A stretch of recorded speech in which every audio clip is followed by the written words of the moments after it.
Hello and welcome to the See For Yourself podcast, the only podcast where it is perfectly safe to stand next to a window after narrowly escaping a serial killer. I am your host, Howard D. Bitch, or as my friends call me, Howdy Bitch, and I am joined here today by... I am assembled in the USA with parts from China and Mexico. Aren't we all? Today we have a very interesting episode. We're going to be doing the movie The Feast. It is a 2021 film. Awkwardly, we're kind of trying to do like a Thanksgiving thing, and I don't think it's going to even come out I don't think before... this is Thanksgiving at all. I feel like this is... oh, God. Isn't there a movie called, like, The Gift or something like that that is not at all fucking a pleasant movie to watch? And we should probably do that for Christmas. This is just the unpleasant podcast. That's what we should name this podcast. Yeah. The unpleasant podcast. I'm going to go ahead and just do the blurb really quick. This is a golden episode. Neither of us has seen the movie, so I'll get right into the blurb. A wealthy family has a dinner party hosting some business associates hoping to strike a deal. Things start to come undone when a young woman arrives to be the family's waitress. Is this just House on Haunted Hill? Well, it's been a good podcast episode. For the first time in See For Yourself history, somebody cracked the case on the first guess, and that's how we know that this episode's done. We can just call it quits. That's the end, folks. That's all. Beautiful. Way to go, team. So when I read that blurb, it really did sound a lot like kind of like a comedy. But the movie's definitely in the horror persuasion. It's at that magic sweet spot. You know, you're gonna love it when I say this. When I say this movie is exactly 93 minutes long. Oof. Oh, perfect. They don't fuck around. Like, they know what they're here for, and they know what I'm willing to put up with. They are not wasting our time, and I am here for it. All right. So let's scrub that guess. Let's at least refine it a little bit. Maybe House on Haunted Hill is a good guess, I think. I like think it's fucking solid. Like, I like that guess. I genuinely think this movie is going to be a comedy, whether it means to or not. Because the blurb really does seem like, oh, hey, we're a wealthy family and we're having this dinner. Okay, cool. We're just waiting for, the help to come by because obviously we're wealthy, so we're not going to, like, serve you ourselves. And then this girl comes along and she's just, wearing, like, a rainbow, like, necktie, and she's just like, oh, well, I'm crazy and wacky. And they're just like, no, we're trying to have a serious business meeting this evening. Don't you be so silly pants McGee. Is this going to have some sort of commentary on rich folk? Like, maybe it is a comedy, and maybe it's like, they're having the rich people talk. Somebody says something, and the waitress is just going around handing out drinks, trying to be all cordial. And then it's like, yeah, that's what I'd say too if I was fucking not one of the fucking lower 90%. I wonder if the movie is kind of doing The Lottery. You know that one? No. So The Lottery is basically a story where like a bunch of townspeople get together and they draw like straws or they draw numbers. There's different versions of The Lottery. But the person who wins the lottery, in some versions of the story, they convince the townspeople that whoever wins the lottery gets to go off and live like a very nice life, but then they end up killing them. Oh, yep, okay. I remember this story in The Island. They've had this story like a bajillion fucking times. It's old as dirt, and they've retold it a million fucking ways in a million different, But like in some of the versions of the story, the like upper class of the town, whoever's like holding the lottery, quote unquote, like the people that are putting the numbers in the hat or whatever, sort of cheat in some way to make sure that a certain person gets killed every time, and it's sort of their way to like punish a given like they call the dissidents. Yeah. If there's somebody who's causing problems, they'll get rid of them by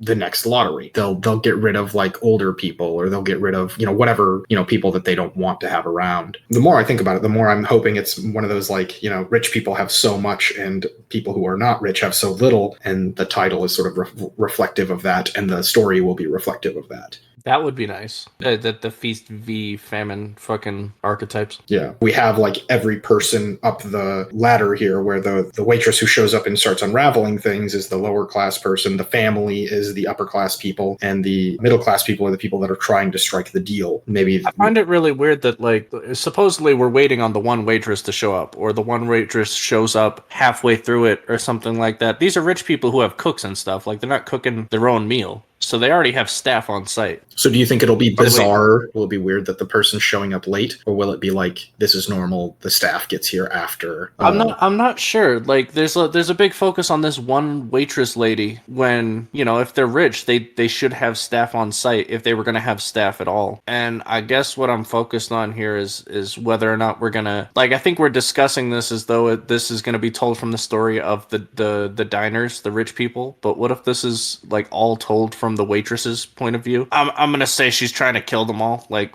slipping poison into this or that as she serves them, but in a whodunit way to maybe remove credence from this business deal. I think that's probably more likely to be the case. I would like to see her verbally expressing in some sly way to like convince these people that having all of that so much food and everything while there are poor people like in their direct vicinity and even working for them that probably won't eat for another 3 or 4 days or something like that, convincing them without having to resort to any kind of violence. I think that'd be interesting, and I'd like to see that. I could see a lot of movies like what was that movie, Hard Candy, I think is what it was called. I didn't see it. The whole movie is like this girl goes over to this guy's house. She kind of tries to like pretends that she's younger than she is, and she tries to bait him into doing like pedophilia stuff to an underage girl, and he's like willing to have her come into the house and like all that other stuff, but he's not taking the bait. So she starts assaulting him, tying him up, getting him to like kind of torturing him. She does get violent, but not as violent as she like suggests that she's going to become. Like she says that she's going to do like she's going to castrate him, and she pretends like she's doing that, but she's not actually doing it. And she's just trying to get him to admit that he's like a pedophile. She does resort to some degree of violence, but she was never willing to kill the guy. She was always just kind of trying to get him to admit it out loud so she could have like the cops come and exact vengeance on him through like quote unquote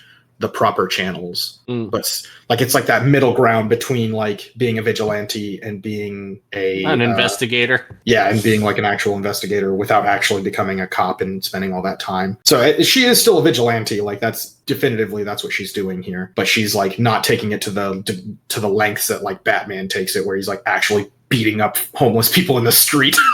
So here's my wild speculation. I'm gonna get right to the heart of the movie. This waitress used to be rich, but her family was fucked over by a similar business deal as what's going to be described in this movie. Oh, damn. There was a movie about like fracking that I saw once where the whole movie is just this like guy from out of town trying to like shadily get a bunch of rednecks basically to sign paperwork to give away their land so that he could do like fracking on it or whatever. He's very successful at it, but by the end of the movie, he realizes this was the wrong thing to do and he should have let these people have their land or whatever. I think it would be interesting to have her be like in that kind of position where she's trying to stop that from happening. She's the victim of this like fracking salesman or whatever. And this is just a sequel to that fracking movie.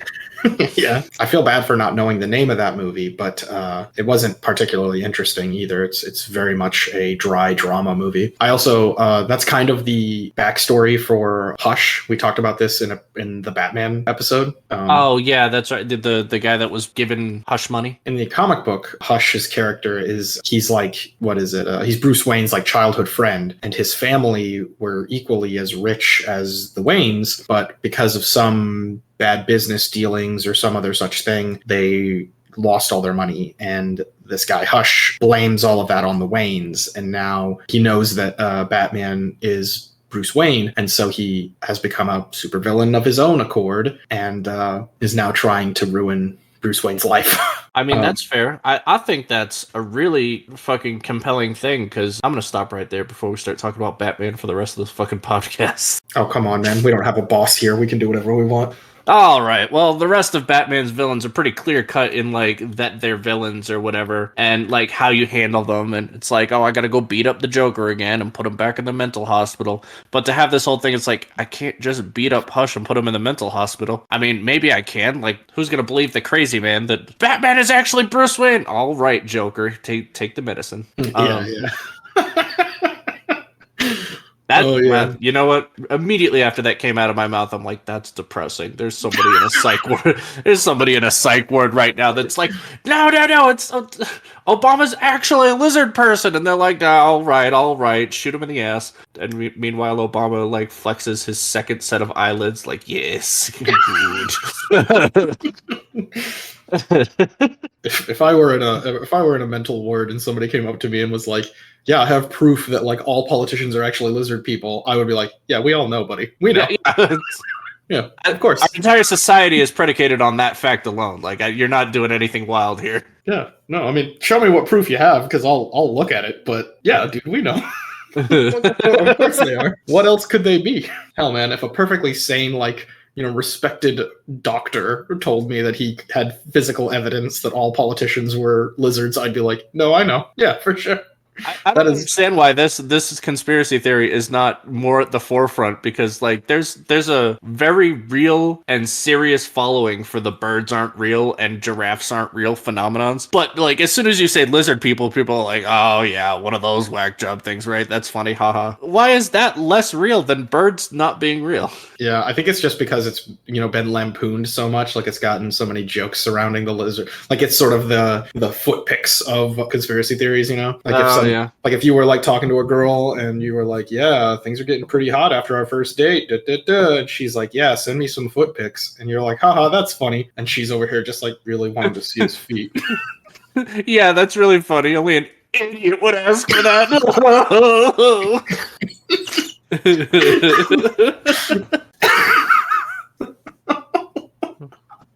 Why are we such terrible people? Why are we like this? Sometimes I just don't know how we end up where we are at times, where I'm like, man, we were just talking about like upper society and the 1%, and we're all the way back down to shitting on this poor girl and her desire for foot pics. Yeah, like a perfectly reasonable fetish. Like the foot fetish isn't even that bad. Like it's perfectly like right. Like as far as fetishes go, when people are like, ew, feet, it's like, excuse me, sir, do you know there's people that are wearing diapers right now and loving it? They pay to have like a woman halfway across the planet that they'll never know and they'll never meet wear underwear around and then mail it to them so that they can smell it. My God. And this is where you're going to draw the line. This is where it's too much. There are people who literally eat your bio waste as a sexual act. Good grief. And this is too much. Like looking at a picture of any part of the human body, because it's still like the human body. We're still within it's the even realms. Externally the human body. Like it's not like, hey, cut open your stomach and show me like the insides of your like stomach acids and whatnot. Like that's not what you're asking for here. It's not that weird. Can you throw up in a cup just so I can like rub it all over me? And it's no. All right. Quick question. There is a history in horror films. I am hesitant to bring this up. There's a history in horror films of having like very extreme, gross stuff like vomit kind of being rubbed on somebody, because there are people who are so grossed out by that it's kind of horrific. Do you think this movie will have any of that, considering it's called The Feast? There might be something where it's like they have to eat something, or they have to vomit something like that. That sort of like fear of the digestive system or of like the eating or anything like that. I mean, that would be interesting. I don't know how indie this movie is, because as soon as you mentioned that, I was like, oh, you mean like what's the franchise with Leatherface? Texas Chainsaw Massacre? Mm-hmm. Like they had that newer one where they were eating people. Sure. Maybe that's what it is. The rich people are eating poor humans. People. Oh, okay. What is it? What if this Green? Like Soylent Green? Soylent Green. Yeah, what if we go through this whole movie like treating them as generic rich folk, but then we get to the end and the nature of the business deal is that these are like ranch owners or something like that, but then we have the big cutaway shot, the zoom out, that their business is actually like, oh no, we farm raise people for humane consumption. For humane consumption? What a perfect way to word that. Well, like what? Maybe this whole thing is fucking some commentary on the meat industry. That's another wild speculation there. Anyways, I think I've gotten really far away from your question about.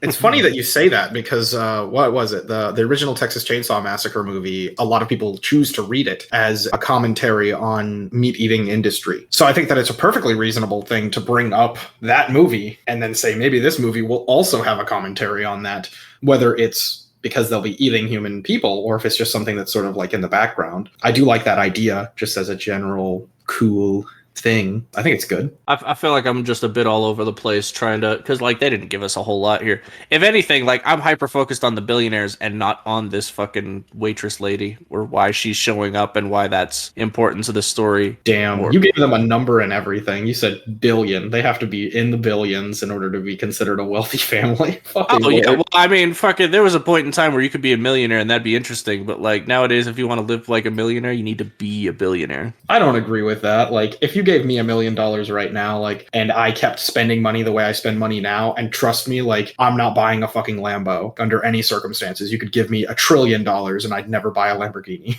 Do you think this will be a like a bottle movie where it's all set in one location? It's just the dining room or whatever? Oh, that's interesting. I really hope it is, because I really like those. Like, it feels very artistic and it feels really smart how, like, everything happens there and all of the intrigue occurs, like, off camera. I like the idea of just, like, feeling like you're a fly on the wall in the one room and that's it. Like, you're like a security camera almost. And certainly the camera can move around and go to different angles and things like that, but you're just in the one room. I like that. I think that would be really, really fucking cool. Like, I don't think it's going to do that, but boy, I would love to see it. That is kind of the idea for the podcast here, is we should make speculations of, like, hyper-specific things that we don't very much think will happen, but, like, it would be kind of cool to see, or maybe we'd hate to see it. I'm trying to think of something that I would hate to see. Like, I would hate to see... I don't want the waitress to be, like, a vigilante by seduction. Like, she's, like, using her feminine wiles to get these people to, like, unravel themselves. I don't know why. I'm just never particularly interested in that. I'd rather her be, like, I have the inside scoop somehow, and then the reveal is that, oh, I got screwed over by this company or this family, and now I'm getting my revenge by stopping it from happening to someone else. I think that would be more interesting than just, yeah, I'm going to use my feminine wiles to get these people to show that they're assholes.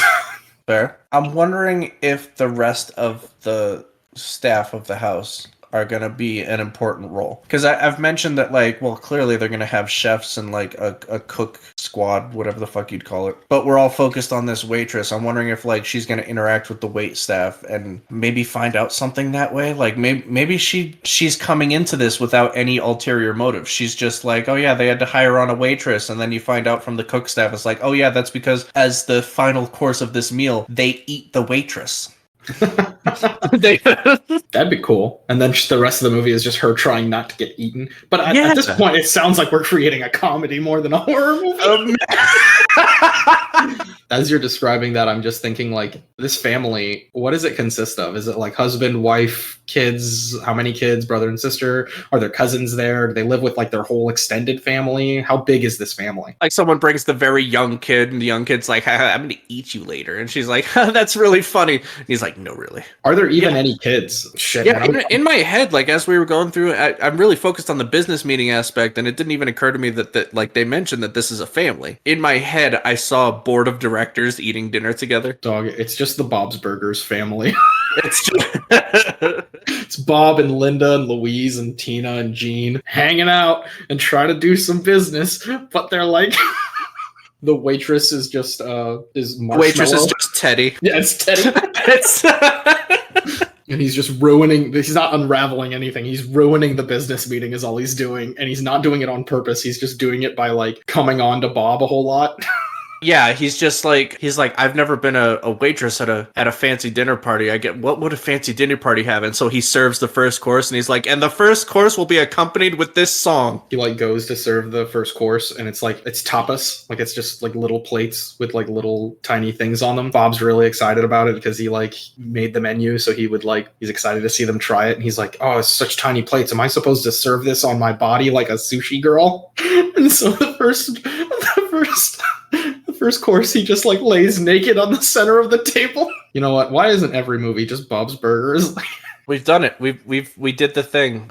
See for yourself. Did it better again. Is there anything else that we should add before cutting to the second part of this? Despite our best efforts, we haven't touched on what it's actually going to be at all. Yeah, we've basically said, like, there's going to be a political thing or an economic thing or a societal thing, or maybe it's Bob's Burgers. I don't know.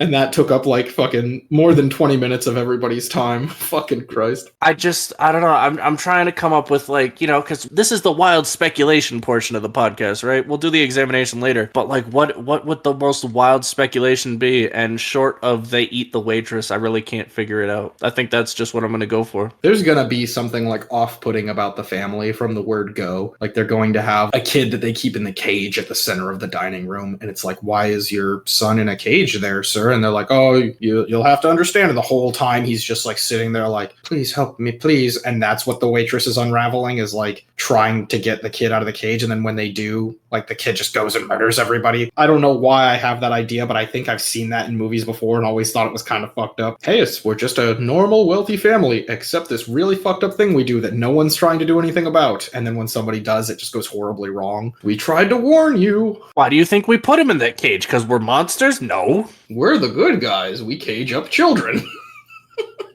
Trying to justify caging up children. That's the political commentary here. That's what it is. The children need to be caged up. I mean, I can get behind that. I didn't need a movie to fucking convince me. They don't have the same rights as adults, and therefore they're not people. This is the part where if we had a commercial, we'd go to commercial. We aren't supported in any way by anyone.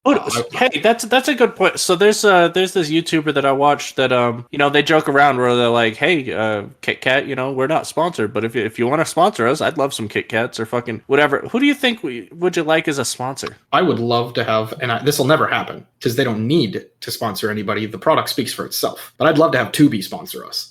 We use Tubi all the time. We're always saying, hey, just go to Tubi. If you don't know what to watch, go to Tubi and like pick any old thing. They have so much stuff dating all the way back through film history, and it's all for free, and they just do commercials. And honestly, the commercials aren't even terrible. Sometimes they're even kind of fun. Oh my God, the commercials on the Itchy the Killer one. What a good time.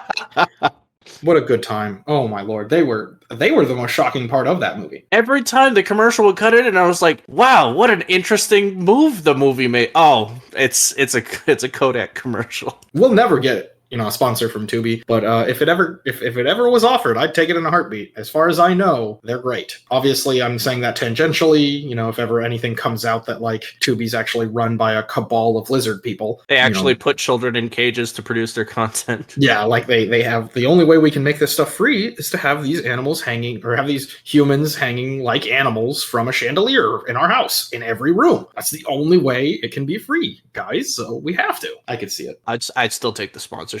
But there's an argument to be made for that. Like, is it your duty should we point out that what someone is doing is like taking advantage of a corrupt system, or is it our duty as people to just like find a way to get by, even if we're contributing to a corrupt system? Like, you have to do whatever you can not to be like struggling in squalor your entire life. And it's a good philosophical question. Whether your duty is to the whole or to yourself, because I feel like everybody owes themselves a great deal. You grow up with the stories and the teachings to not be selfish, but I think that a lot of society could be fixed just by being selfish and teaching people to speak their mind and advocate for themselves. It's crazy because that a lot of people would be quick to be like, no, it's your duty to like do what's good for the greater good. But nobody knows what the greater good is. So we end up teaching these kids, they're like, hey, you're in high school, go get your first job. And it's basically like, do whatever this contrived authority figure tells you to do. And that's that. If you do that, you're doing good. And it's like, no, I want to do what I want to do to an extent. I mean, I agree with that. If you're like, hey, you have to go out and become part of the community and like contribute to society and pay your taxes and everything. And you're like, okay, I'll get the first job I can. And you start working at McDonald's and you start thinking about like, what is the greater good here? Because it certainly isn't McDonald's. I can't work at McDonald's. I have to find somewhere else to work, but I have to contribute to my society and like pay taxes and everything. So like, where can I work that won't be a problem? And it becomes like, you can work at like a mom and pop shop, I guess. And it has to be. And even then, it's like you work at the mom and pop shop and they happen to sell chocolate bars, and Nestle isn't that great for the environment either. So like, there's any number of landmines you can step on. I don't know. Like, is it good to go through life having to fucking mentally avoid those pitfalls when really, like, I think people owe themselves above anybody else in most cases. Yeah, it's hard to say, man. It's a difficult like conundrum. I constantly feel like that's the edgy thing that I'm saying, where it's like, no. My needs and desires are the most important thing to me. And like second to that is probably like my family, and like third to that are probably like my close friends that I consider family. And it's like, why are you putting yourself on that pedestal? And it's like, if anybody in this world is going to put you on a pedestal, it should be you. Those people, I think, are arguing against billionaires who like hold on to all this money and don't give back to anybody. But who they're actually talking to right now is someone who will never have anywhere near that kind of money or power. When you're like, I'll take care of myself first, and then my immediate family, and then my extended family, and then close friends, so on and so forth. The amount of money you're dealing with in that situation is going to be like at the peak of your money making potential, like $100K a year or something like that, right? Yeah, right. Meanwhile, like these CEOs that they're actually saying should be like contributing to the rest of the world are making billions of dollars every year. Hundreds of billions. $100 billion owned by a single man, and there's still people out there that are on food stamps. Like, just doesn't make any goddamn sense. You can't fix everything at once, which is like, that's a simple thing to think about, but like, really though, like if everybody's life was better in one meaningful way, I think that's something worth celebrating. Like, that's something worth one man's $100 billion to do. Yeah. I don't know, man. It's super the discussion of wealth and wealthy people and wealthy entities is just so frustrating to me, because everybody advocating for the fact that they're all doing the right thing are saying like, oh no, they're taking advantage, as if it's a good thing, of loopholes in the system. It's like, cool, so you mean to tell me the system's broken and we really need to think about it from the ground up? And they're like, no, because one day I'll be one of those billionaires taking advantage of loopholes. And it's like, no, you won't. Never in your fucking life will you be even close. Even with my dreams being as lofty as they are, I never imagine I'll be rich. I imagine I'll probably just be getting by my entire life. And I've come to terms with that. I'm okay with it. Anyways, we're probably going to cut all this crap. Yeah. I mean, if we were ever going to get a sponsorship, we definitely are not going to get it by shitting on the millionaires. Oh, no. That's probably true. Well, I think that's all we're going to be able to squeeze out of ourselves for this one. So let's move it along. Let's call that a day, and we'll go to the music that is our holding spot for a cool ad placement we could potentially have one day. Burp, burp, burp, burp, burp, burp, burp, burp.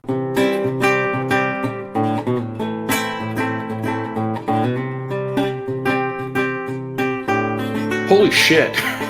Yeah, right? You've seen this before, clearly, right? And that's why you had the fucking vomit comment before we even got into this? Nope. I have not gone into a movie more blind than this one, because I neglected to mention that the movie is Welsh. I did not know it was Welsh. I had no clue. As soon as I saw the fucking actors, I was like, this is either Finnish or Welsh or one of those languages that just has an absurd way of spelling things. And then it started off, and I didn't understand what they were saying. So luckily, I was able to get subtitles for that shit. I had no clue it was going to be in a different language altogether. I started the movie and I was like, oh, I'm pretty bad. This movie's probably gonna have a lot of talking. It's about like a dinner party, effectively. So I'll just turn on subtitles. I can't hear without my subtitles. Basically. Right. So I turned them on and the movie starts and it already has subtitles on it, like they're pre-put in there. So I had double subtitles for like a couple minutes and I was like, what the fuck did I do wrong? This is a Welsh movie. You're watching a movie that's not in English and Hulu is providing you subtitles automatically. Yep. Nope. I didn't watch this on Hulu, so they had a whole conversation in front of the house, and then I was like, please let this be one of the, because I know there's movies out there where like whether or not you have subtitles is not important because you're not meant to understand the dialogue. Like the movie happens and the dialogue exists but is not important, and so I fast forwarded a little bit and I was like, oh, there's a lot of talking, let me rewind and look for subtitles. There are movies that are like, we're going to purposefully choose not to give English speakers an understanding of what these two people are saying in Dutch or whatever, because we want them to be in the dark. Wasn't there a movie specifically like that called Babel or something like that, where the whole point of the movie was that it jump cut between a bunch of different ethnicities within a singular conflict, and so the whole point was you're not meant to understand everybody in it? Yeah, each different story has different languages in it, and a lot of the, like, I guess the conflicts of the interactions that the movie shows is that one group is speaking one language and another group is speaking another, and they don't understand each other. And there are a couple of times where they have like translators and a couple of times where they don't, and so on and so forth. But yeah, the whole movie is supposed to be about like the language barrier, basically. And Babel's a pretty solid movie. What did you think about, what was the point of this movie? So by the end of it, I got the feeling that there was a Welsh myth that I'm not privy to that got upfit into a modern lens of, in a word, excess. You know, because like by the end of it, it's almost like the family's paying a price for everything they've been able to enjoy. Not like an undeserved price either, because as we go through it, like each character has done something pretty horrible. There's some characters who get it worse than others. Like, okay, so the two brothers, right? The one that's like doing a lot of drugs, and then the one who's like, for the majority of the movie, he just seems like he's creepy and obsesses about sex stuff. So you kind of have in the back of your head, something about him is going to get revealed, because they keep talking about how they're both kind of like prisoners on this compound. They don't like being there, and they're talking about escaping and all this other stuff. We don't know exactly what he did or what's going on with him or what. But the other guy, the drug brother, is just like, you OD'd, you overdosed, and that's bad. And I'm like, yeah, but like that's a very different thing than what the other brother did. Like, one of these is way more extreme than the other.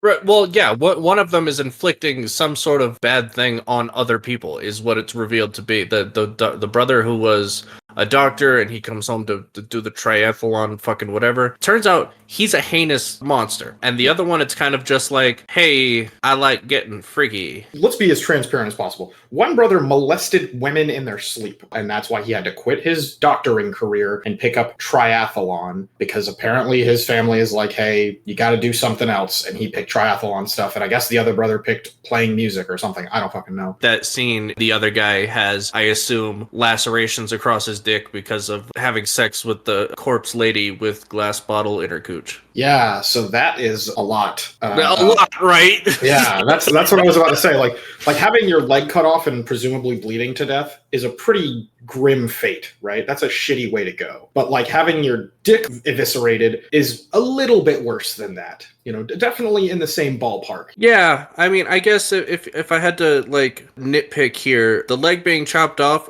pretty abrupt thing that leads to almost immediate shock. I don't know what was going on in that second one, but it was a prolonged experience. Yeah, he was doing that for like a couple of seconds, to say the least, maybe even minutes. Right, a couple of seconds on camera. Which is crazy to me, because if you're putting your dick in a girl and she's like, go deeper, and like your dick is feeling like there's shards of glass in it, usually your instinct is to get out of there, right? Well, that's the thing. I'm wondering how much of this is just folklore that I'm not aware of because of my upbringing. Because they keep bringing up this, like, you don't go to the rise and blah, blah, blah, blah, blah. We found the caves and something about part of the land that you weren't supposed to touch. And that makes it feels like something that could be folklore-y. I feel like it was nice that throughout the movie they were kind of like dropping not so subtle hints. Like very early on in the movie, they're like, "Why is the tablecloth covered in mud when seconds ago it wasn't?" And then like later on, it's like, "How come everywhere this girl walks there's dirt?" And it's like, "All right, well, yeah, I get it." They did a really, really good job of like making it seem like some of this stuff was more normal than it was. Like vomiting when she sees the cooked rabbit, like she vomits on the cooked rabbit and then just serves it to the people. Right.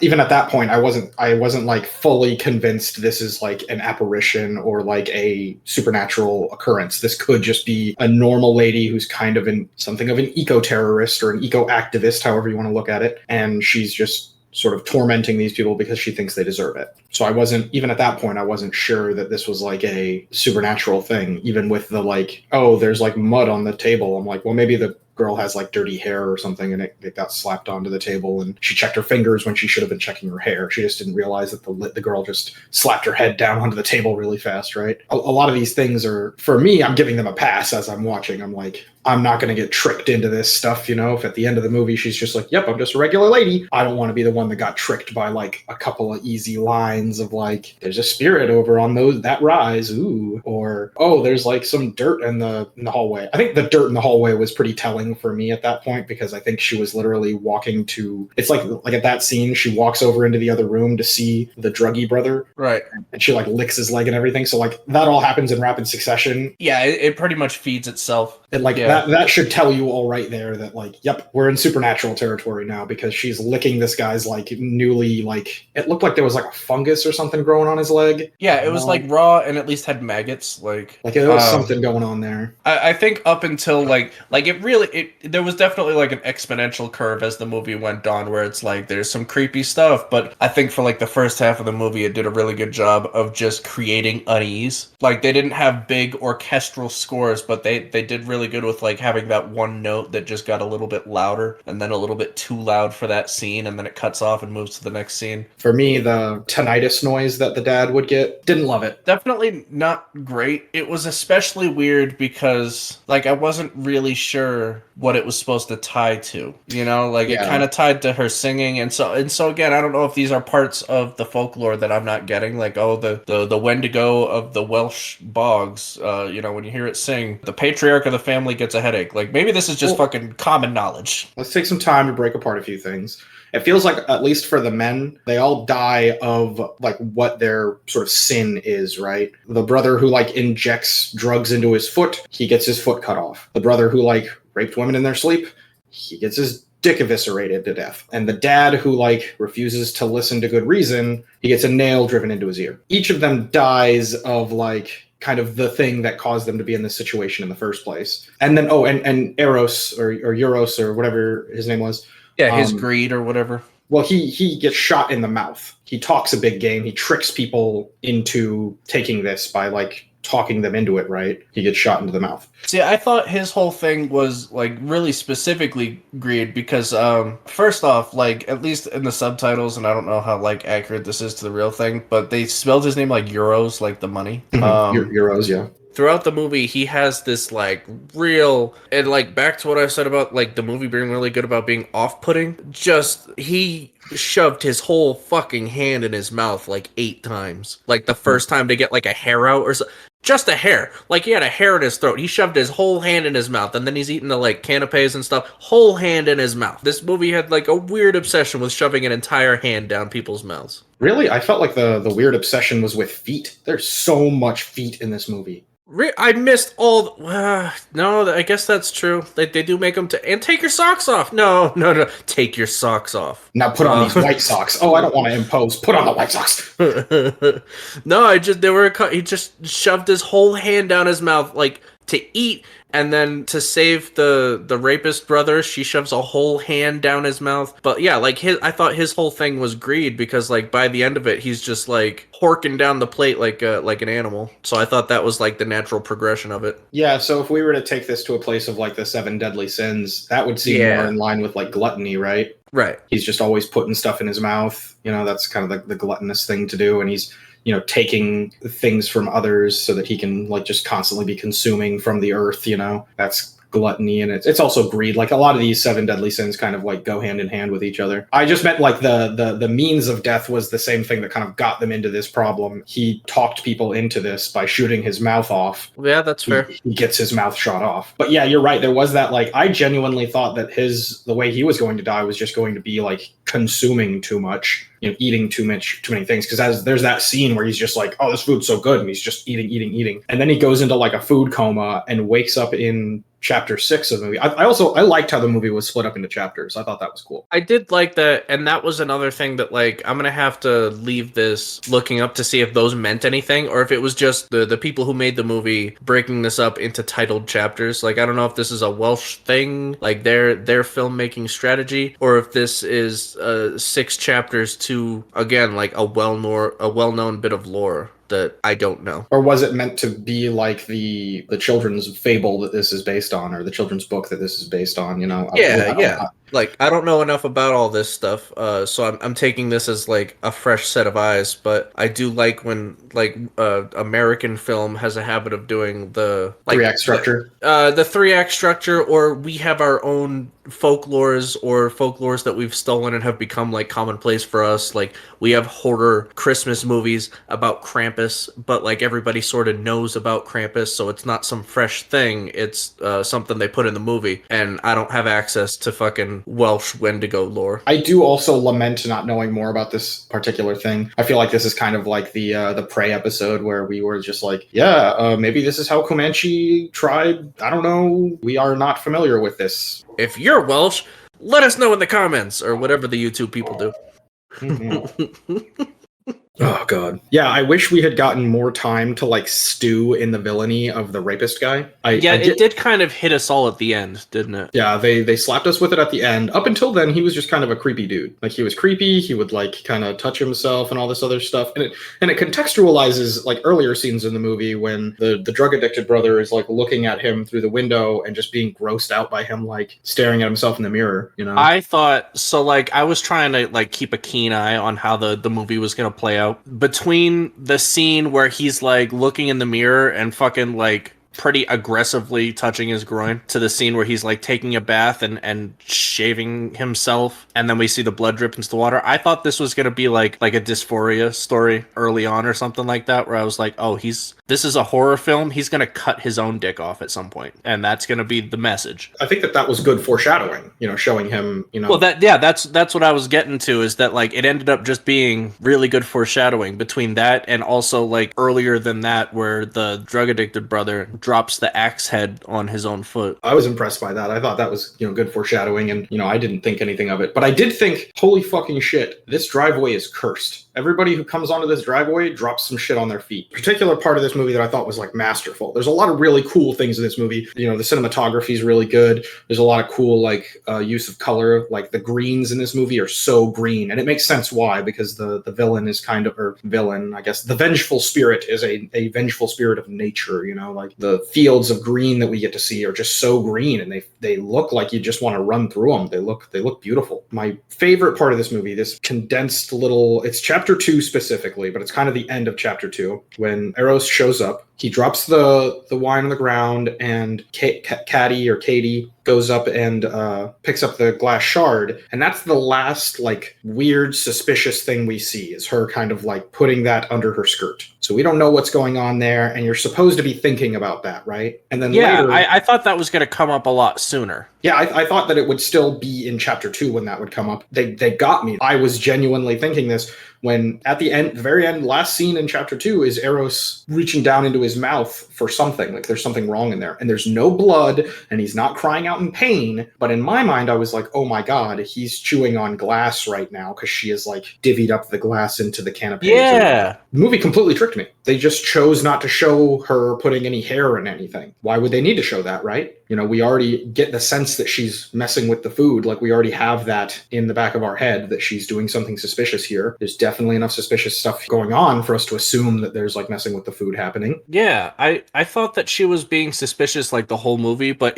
I thought the climax of that was going to be something like, you know, she herself is just envious of the rich life that they live, and I thought she was going to kill the wife and like try to seduce the dad so she could get like the nice house and the nice jewelry, because the whole time it was just like, you know, she sneaks a bite of one of the canapes, or she puts on the earrings, or fucking whatever, you know? Yeah, that did seem weird, the like earring scene, but she like, when she puts on the earrings, she laughs, and I thought that was weird. But now I realize it's like she's laughing at the concept of like harming the earth in order to create earrings, like something as trivial as earrings. She's laughing at them. She thinks that the things that they value in their lives is stupid. And that's how I'm interpreting that scene now, knowing the full scope of the movie. But at the time, it kind of looked like she was like smiling or giggling or just excited to be wearing such nice earrings.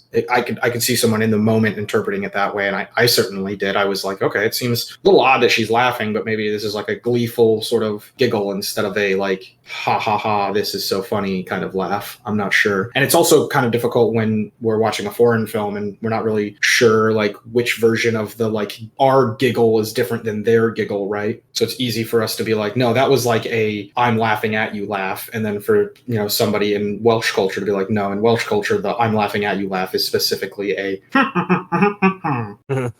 wahaha. Yeah, and in America, like that just sounds silly and unrealistic, but maybe in Welsh culture that sounds that's the way you let someone know you're laughing at them, is to wah, or to or whatever. I thought that they did a really good job of sort of like hiding the fact that we're dealing with something supernatural. But no, I thought that was good. I guess I wanted to ask if, because I said that I really thought it was masterful how they kind of tricked me into thinking that this guy had glass in his mouth. Was there any part of the movie that you thought was particularly good above any other part? I like how pretty quickly despisable the most of the family is, and I feel like it's a lot more subtle why we are supposed to dislike the mother figure. Like, for the most part, she's doing her job. Like, if anything, she's like the very abrasive mother figure of, like, you know, the esteemed diplomat that the father is. But then, like, it's almost like we see a descent into madness with her, where she's like, no, he can help you get money for you, just like he got money for us. It's great. And then, like, shortly after that, it's like,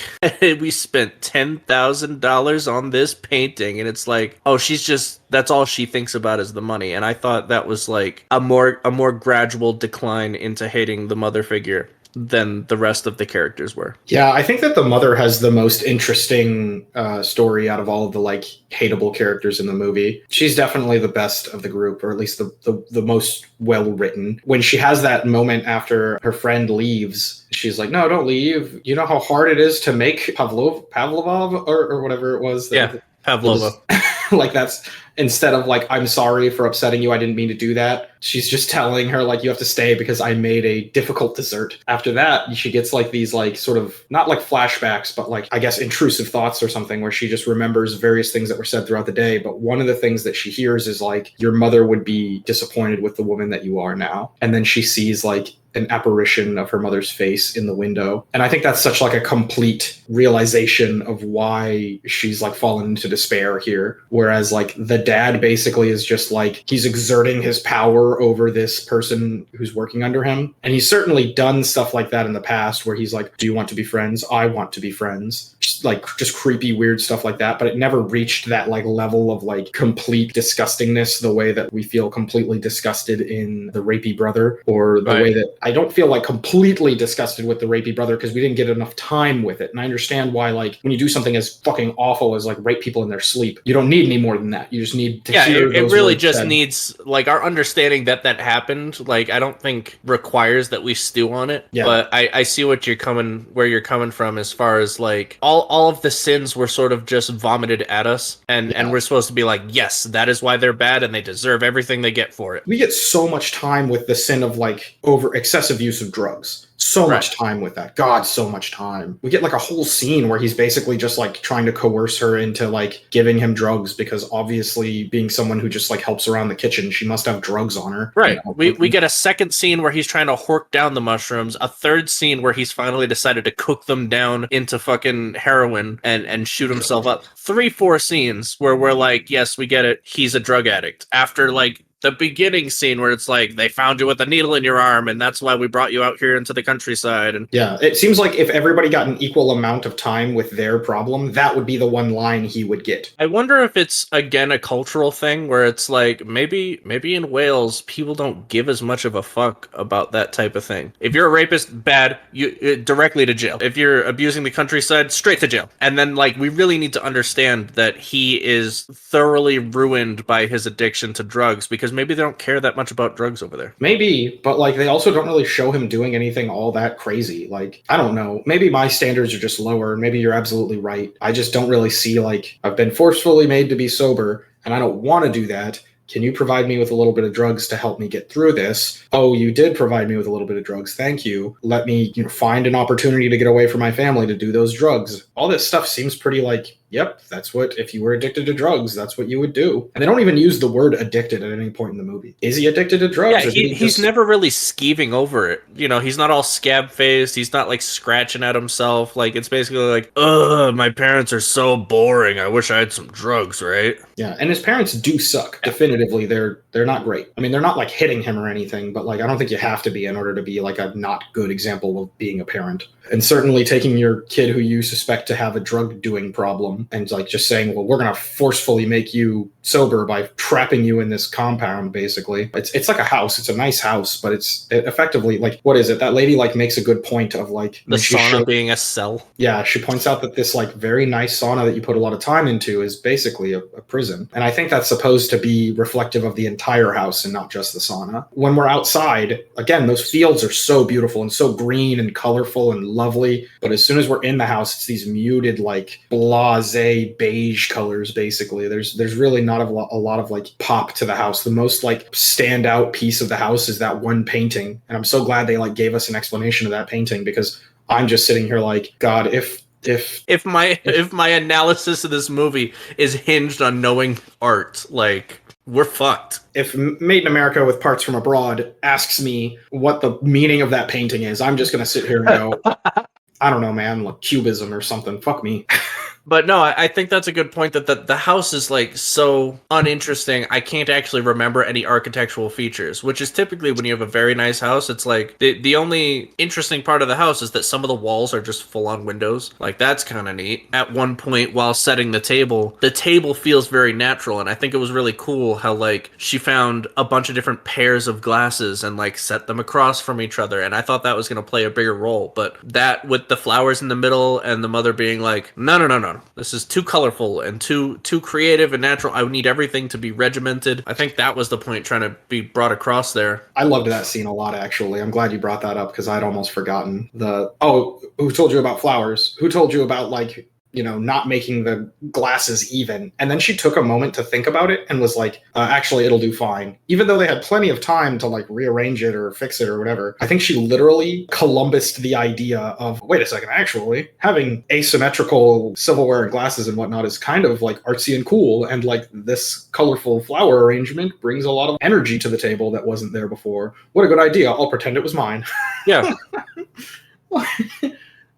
So speaking of foreshadowing, I also want to bring up the story of shooting the rabbits and the fact that there was 2 rabbits and all that shit. And it's like, yep, I shot the 2 rabbits, but like I was gonna shoot the 1 rabbit, and then the second rabbit popped out, and then wouldn't you know it, a whole family of the buggers, and I was like, oh, 2 of these people are gonna die horribly, and then the rest of the family's just gonna suffer, isn't they? Yeah, that was something I considered. I was like, because they put a lot of emphasis on the story of shooting the rabbits. She even at one point says, like, he's going to tell you he shot the rabbits. And I thought that meant that he had lied about killing the rabbits, and he had just instead, like, it would be lovely for me to have it be explained that he just went to, like, a pet store, bought rabbits, and then killed them with his gun. He didn't, like, hunt them at all. He just, like, held his gun up to them and shot them. And was like, see, I shot these rabbits. I did it.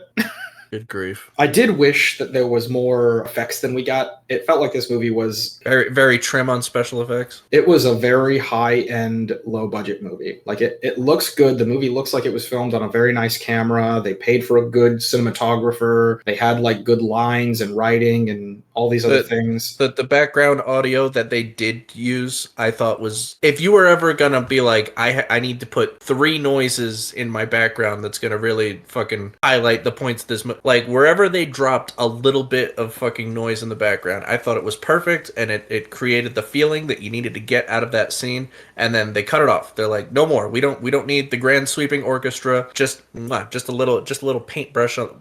Just perfect. They used their money well, I'll say that. But it felt like none of it went to any effects, really. The only special effects I can think of are, like, twice in the movie we do this weird, like, watch the movie in reverse transparently, like, effect that was more jarring than anything. Like, I was expecting that to, like, be the reveal, and then it wasn't the reveal. What are you talking about? The part that comes to mind specific... So there's the part at the end of the movie where it's like we're looking at Katie, and then, like, overlaid over the scene of looking at Katie, we're reversing through the movie, where it's like, and then in a transparent overlay, we see the guy getting his leg cut off, and we see that. I know what you're saying, yeah. We saw that special effect like twice, and that's the only one that comes to mind as a special effect. And that special effect, what you're describing right there, is literally free at this point. You don't have to pay any money to get that done. You literally, like, it's already in the software that's running the editing program. Like, you can just put another image on top of another image and then lower the opacity of one of the images, and ta-da, now we have fire. Sure. I mean, it takes time to do, so I wouldn't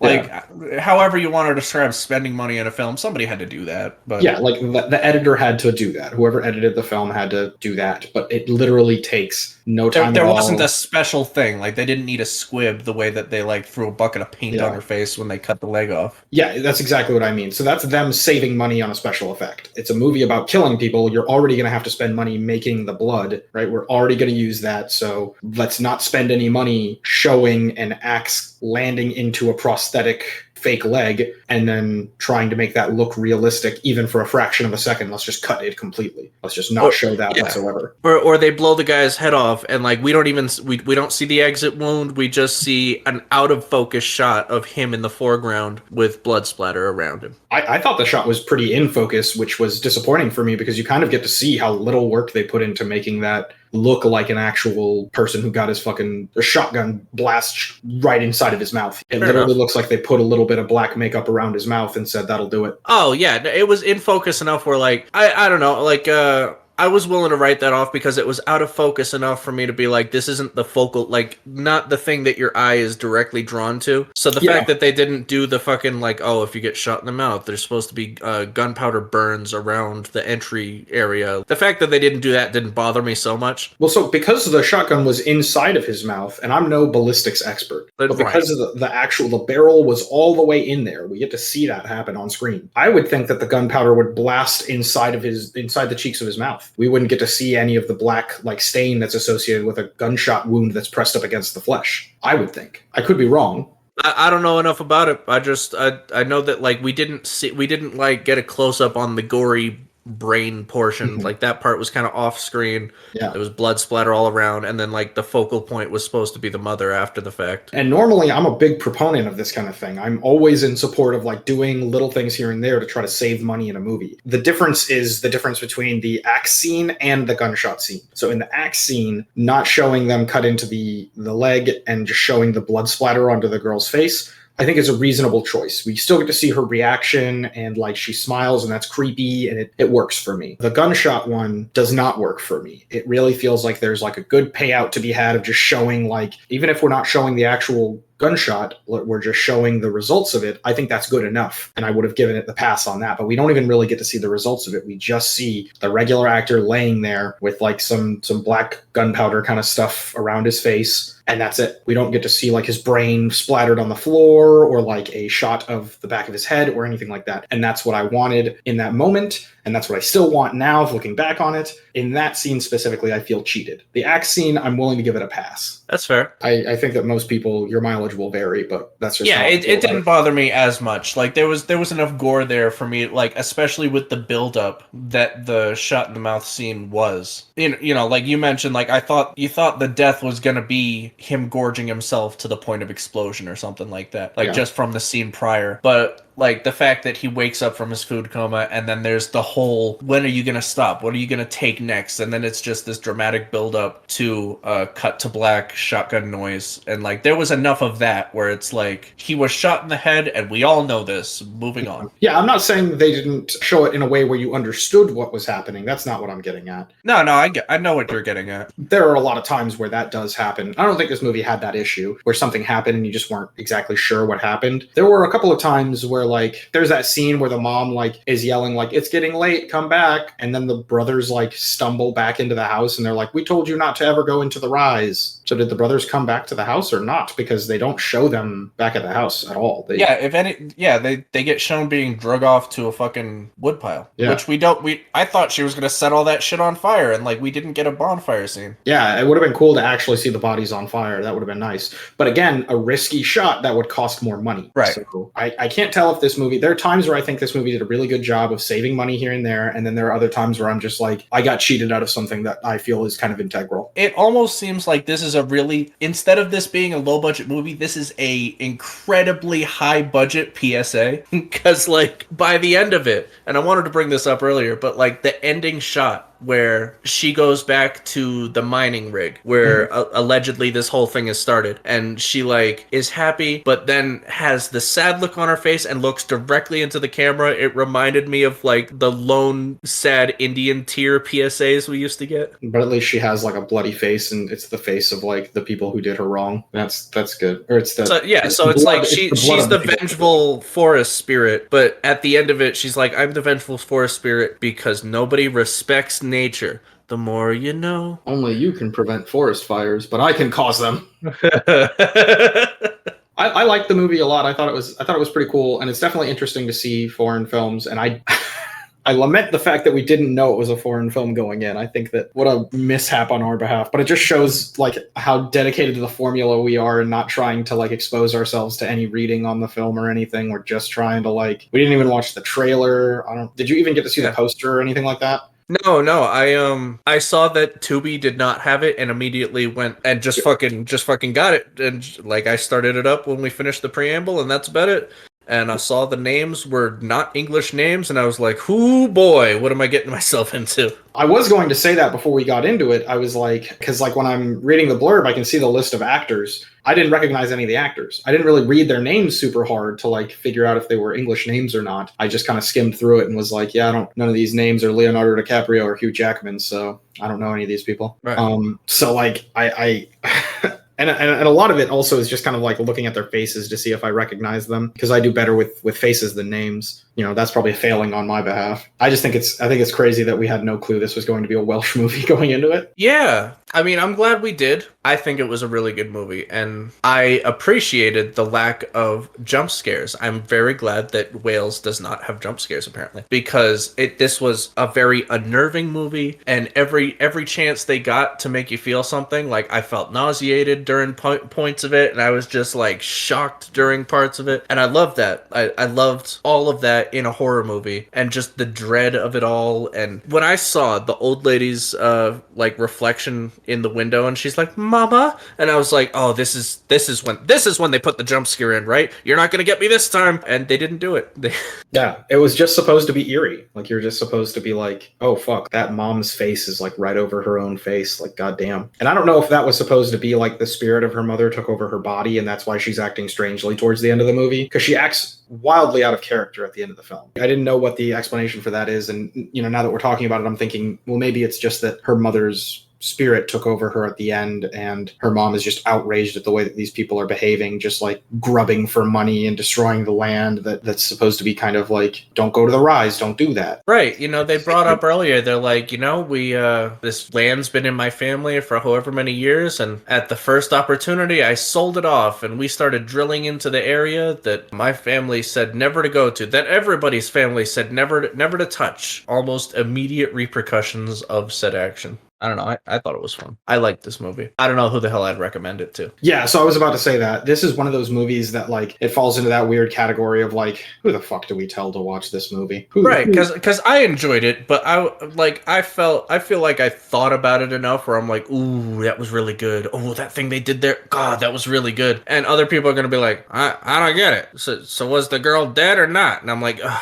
Fuck you, man. I feel like 1 in every 3 movies we do is basically unusable. Or not basically unusable. This is usable if you're like, hello, fellow film fanatics. Would you like to watch this movie? But anybody who like gave a shit about Welsh film would be like, ugh, they got everything wrong. And everybody else in the world is like, ugh, why should I watch that? In fact, I'm looking at the list I have right here of all the movies that we've done, and I think The Tingler will be the first time we've gone behind 1970. And to me, that's an issue. To be fair, 1970 and onward is kind of a golden age of filmmaking. I don't know.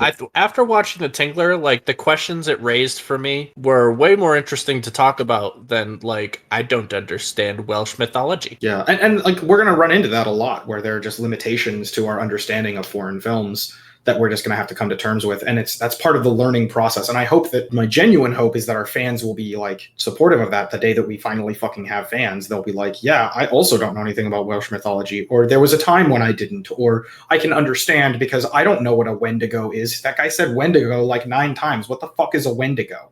Right. But like, while I enjoy that, the fact that we were able to watch The Tingler and have it be like, this is what experimental horror was in the 70s, because that's what it felt like. If like, hey, we're gonna shoot this movie in a really different way. The Tinglers was a 1950s movie, just for so you know. Oh, the 50s, yeah. But that's what I enjoy about going back to those movies like that, where it's like there's common best practice that people do now, and that bleeds into my wild speculations. Is like, this is what's gonna happen because that's the common best practice. And like, never in my life would I have said the director's gonna come out and tell you to watch out for the Tingler climbing up your ass in the theater. That's the idea for the podcast, is to try to catch people on those things that you've been trained to believe because you've watched enough movies at this point to think you know what can possibly happen in a movie. And I want to catch more people on stuff like that, because the Tingler kicked your ass, right? Like, you didn't think that would ever happen in a movie. Right. It wasn't like, we've watched movies that kicked my ass, like, emotionally, but like the Tingler definitely made me think, like, wow, why aren't more people just like fucking around? That's a good question, man. I mean, I think about that all the time, and like seeing how much joy you get from the Tingler and how much joy I got from the Tingler, frankly, makes me think all the time that like maybe I really should just be like filming whatever the fuck comes to mind and like hoping it sticks. The problem with me saying that is like it sort of downplays the genuine like skill and artistry that William Castle, the director of the Tingler, put into making that movie. It makes it sound like, well, anyone can just do that. And I'm not trying to say that.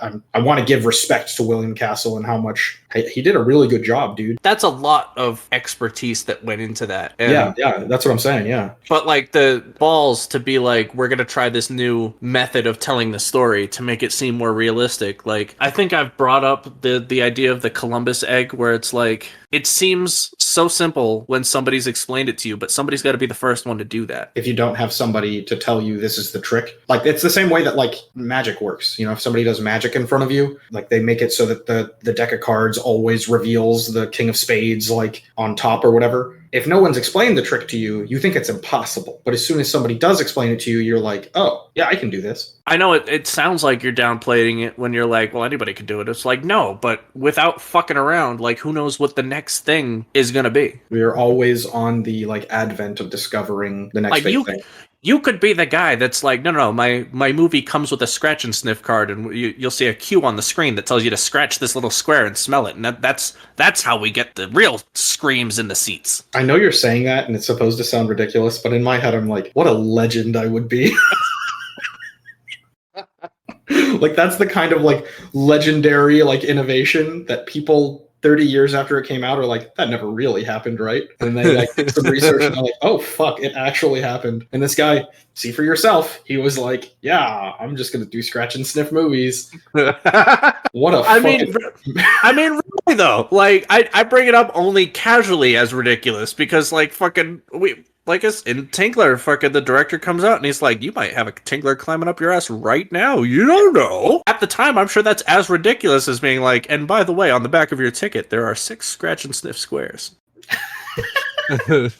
One thing that I thought was really well handled, and we talked about this very briefly, but like the cinematography was well done. I mentioned that earlier. And there's specifically one scene that I really, really like. It's not like the industry standard of like what is good to do. Cause like basically when you're filming, you kind of want to do the Mad Max Fury Road is a great example of this, where everything that you're supposed to be focusing on is right at kind of the center of the screen. There's other stuff going on in the periphery. Right at dead center is kind of where the action is. And the camera does a good job of keeping track of what you're supposed to be looking at is right in the middle here, or maybe just a little bit off of the middle. There was one scene in this movie where I really liked, just like it looked artistically good to me. And it's right in the beginning where the brother is he's like staring at himself in front of the mirror and he's like touching his chest and he's like moving his way down to his like downstairs area. The brother's body is at the very far left edge of the shot, and right at the center of the shot is just like a blank wall, and then to the right is just more blank wall, and then a little to the left of the center is the mirror where you can actually see the brother, and his body is off of camera basically, like it's like halfway off the camera. I just thought that looked really good, and it made me feel like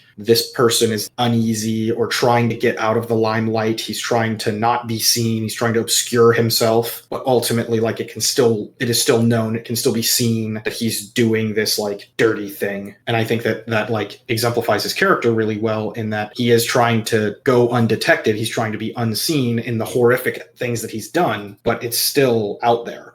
just on the periphery. While we're talking about like the deviancy, the cinematography I thought was really good. That the fact that the father is talking to the drug addict son through the window. I don't know what that's supposed to say, but it felt like that was important there. But I bring up that scene because of what he said, where he's like, both of your sons are ashamed to the family. Maybe you should take some responsibility for that, Dad. I really liked that line. I did too, and I think that I was hoping for more like examples of how both of the brothers' like problems would be exemplified in the father, and I think that the like creepy sexual deviant stuff is shown in scenes like "I want to be your friend, let's be friends." Yeah, I thought that was going to get mirrored there. For sure. I felt like it was. In my mind, I'm like, this is creepy, like I'm about to sexually harass this woman in some type of way. I think that line is sexual harassment already, or at least it could be argued to be sexual harassment. He's not saying like, I want to be your friend because you're sexy, but I don't think he needs to say because you're sexy. It didn't get to the especially point where like just the body language there, where it's like he like catches her eye and they have that awkward moment, and then he like continues to unbutton his like overshirt. That was one thing I loved about this movie that might not be like noticed readily by a lot of people, but like the off-puttingness of those like few extra seconds of silence. Like somebody will say like, oh, can you be a dear and go gather the sage from behind the kitchen counter? And she sits there for like an extra 2 seconds just silently staring at her and then walks away. That is enough to make me like really uneasy. And I think that it shines really well in this scene where he kind of like silently sits there and just continues to unbutton his shirt while staring at her, and it puts in so much more work than any other line could possibly put in. Yeah, I really liked their use of silence. No, I really thought the whole thing worked out really well. I almost want to know like what the budget was and what the return on that budget was. We can find that out. Oh, okay. It's The Feast. The box office was, I don't want to say that number out loud, but I guess I will. It was $8,000 US. That's what they spent? No, that's the box office. That's how much they made. 8,000? That's not. They didn't deserve that. They didn't deserve to be done like that.